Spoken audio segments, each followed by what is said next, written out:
Joining me for tonight's Big Picture Rumble are Shelby Emmett, attorney and member of the National Advisory Council for Project 21, Christy Setzer, progressive strategist and president and CEO of New Heights Communications, and Scott Greer, associate editor with the Daily Caller.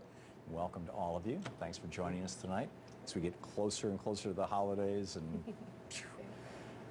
it seems like news is supposed to be winding down, but it's not. And speaking of that, it would appear that the NYPD hasn't learned from the Eric Garner case and its backlash.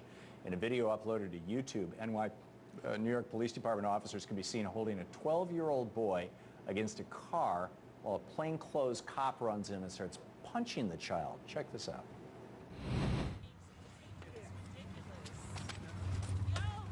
Hey, hey, hey! Stop it! Get off of him! Stop! Well, why don't you just do that? I'm writing everybody down. I'm a lawyer. I can't believe you just did that. I cannot believe it. After everything that's happening,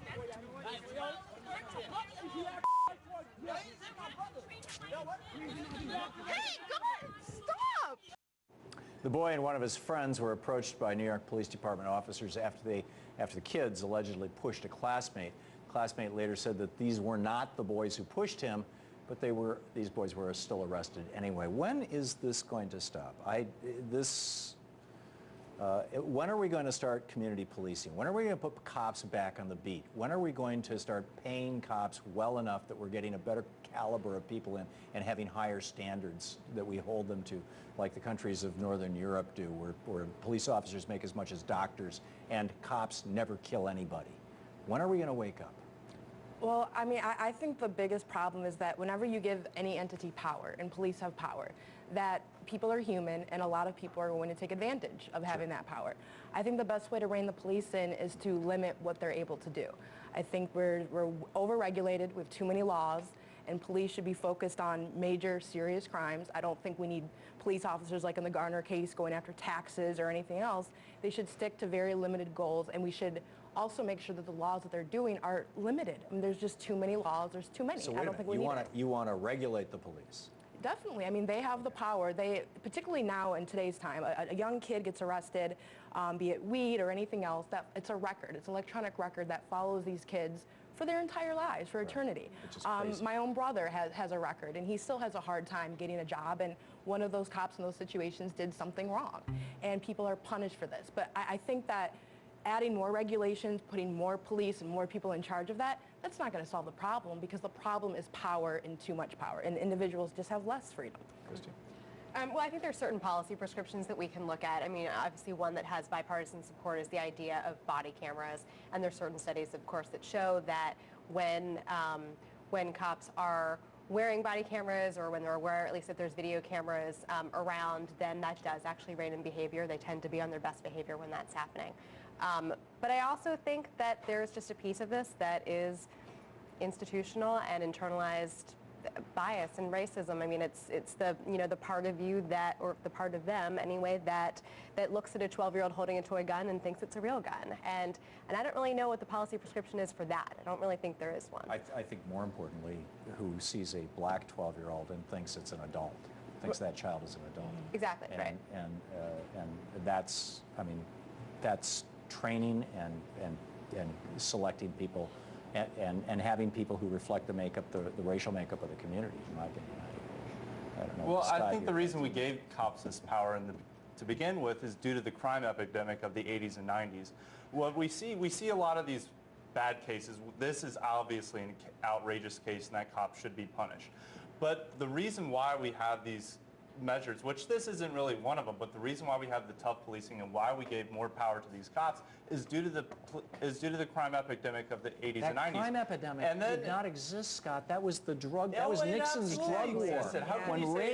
When Ronald Reagan put Richard Nixon's drug war on steroids, you look at the graph, and I don't know if we've got that graphic in the control room, but you look at imprisonment in the United States over the last 100 years. Crack and cocaine into those areas. No, actually, Reagan was importing crack cocaine into the United States. They were not causing a crime epidemic. No, reported crime is a consequence of police officers following law. If you look at the last 100 years of crime statistics in the United States, the graph goes like this, And then comes 1980-81, Reagan, putting Nixon's drug war on steroids, and it goes just like this. I mean, we've got like this many people in prison, whereas we used to have this many people in prison just prior to the Reagan presidency. Okay, so how many of the 2,000 murders that were happening on average in New York in the late 80s and 90s, how many of those were cops killing drug dealers? Are people? They it was were being mainly people driven by the drug violence. You had communities that were the They were getting victims destroyed, of historic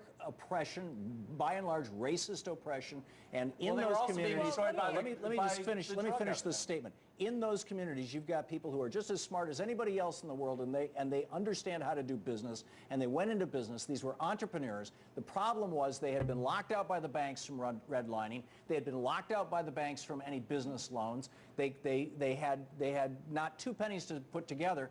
And selling drugs was one way that you could start a business.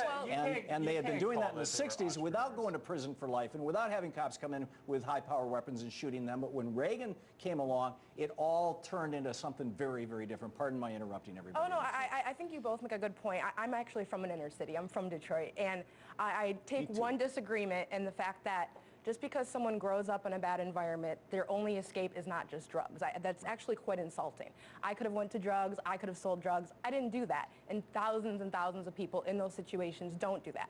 Now, I do agree with you on this point as well that, yes, the police and a lot of people in communities are in danger, but it's not just the people in the communities, it's also police officers. And I think we need to give a little more respect and credit as, again, someone that's lived in an inner city.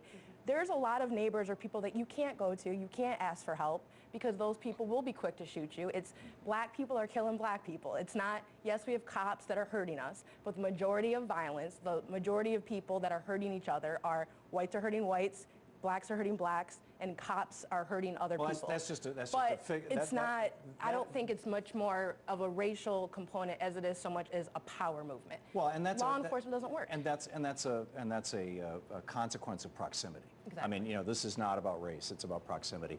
And my point of you know, becoming an entrepreneur selling drugs was not to say that people in poor neighborhoods always do that. My point was, Scott's saying, here's this crime epidemic. The crime epidemic was drug arrests and even murders that were associated with, as you make these drugs harder, more and more difficult to get, as you crank down the apparatus of prohibition. Exactly. The price goes up, the value goes up, the value of life goes down, and you But get crack the was crime. a dangerous Doesn't drug help. that was destroying these very same communities. It was turning people into addicts. People could not find You know, jobs. Scott, and I it was lived- ruining the quality I of lived life. in Oregon for 5 years. There's all these little towns south of Portland where methamphetamine was just ravaging the towns. I mean, where 20-30% of the kids in high school were on crank, you know. And I mean, you know, we made that, there was a TV show about it. The police were not going in there shooting people. These are white communities. These were white middle class communities. They were having crime. They were shooting each other. I mean, just because there was one community where that wasn't happening, the problem is not like, okay, this didn't happen here, it's a problem here. The thing is, this tough policing worked in these communities. I mean, No, it didn't. well, the murder rate is now less than 500 on average in New York City. Number one, That's less people dying in We're these not enforcing communities. drug laws the way that we were. That is a problem. I Now think that that's is the a main problem. reason The it's gone drug down is we're enforcement not enforcing it. And number two, That is we don't have exactly. lead in gasoline anymore. The epidemiology on that is shocking. Every country around the world, when they took lead out of gasoline, 15 to 25 years later, in that period, 15 to 25 years later, they saw anywhere from a 10 to a 30% drop in crime.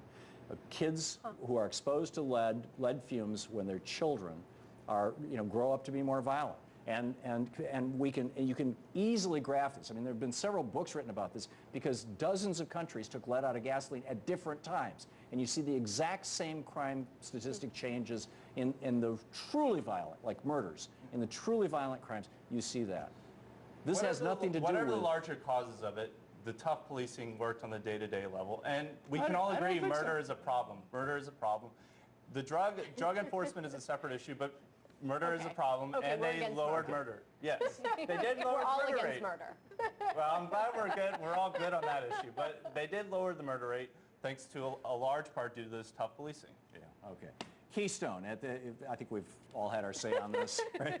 At the end of the year press conference today, President Obama seemed to lay out the case to veto the Keystone XL pipeline if the Republican-controlled Congress passes it. Check this out. There is very little impact, nominal impact, on U.S. gas prices, what the average American consumer cares about, by having this pipeline come through. And sometimes the way this gets sold is, let's get this oil and it's going to come here, and the implication is that that's going to lower gas prices here in the United States. It's not. And in fact, TransCanada on their website says it's not, says that the TransCanada pipeline, the Keystone XL pipeline, will raise gasoline prices in the United States by 12 to 15 cents, or at least it said that 6 months ago, last time I looked. Meanwhile, Senator Mitch McConnell has said that the first thing the Republican-controlled Senate will do is to pay back the Koch brothers for all their help getting him and other Republicans elected by passing the Keystone XL pipeline project. Check this out. The notion that building another pipeline is somehow threatening to the environment is belied by the fact that we already have 19 pipelines, I'm told by Lisa Murkowski, that cross either the Mexican border or the Canadian border. People want jobs, and this project will create well-paid highway jobs for our people, and it certainly does enjoy a lot of bipartisan support, and we're optimistic we can pass it and put it on the president's desk.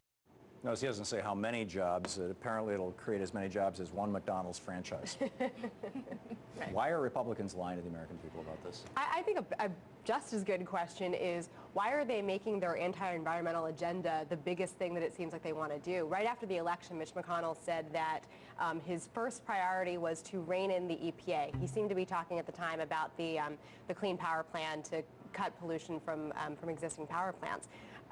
But these are all issues, where they are really on the wrong side of public polling. So you just think as politicians, if nothing else, if not for the sake of Americans' health or anything like that, that they would, look at the numbers a little bit more deeply. I mean, Keystone's another one as well. The Koch brothers are petro-billionaires. I mean, that's, Yeah. we have 45 seconds, Scott. Well, I know you think that the Kochs are behind every dastardly thing that goes I really on do. in this country. And it seems to be many true more often I than don't not. think Republicans are necessarily on the wrong side in the polling when it comes to this. More Americans want energy independence and don't want to be dependent on countries like this. This oil isn't coming to us. But it's going to China. It is. They've also been deeply misled about what this. It is not. It pipeline will can do generate over time. energy independence. Shelby gets the last 15 seconds. Well, I have a huge problem with any politician that would make any policy decisions based off of a poll. I think that's ridiculous. They're there to lead, not to be popular. Great so point. that's where I would leave it. More of tonight's Big Picture Rumble after the break.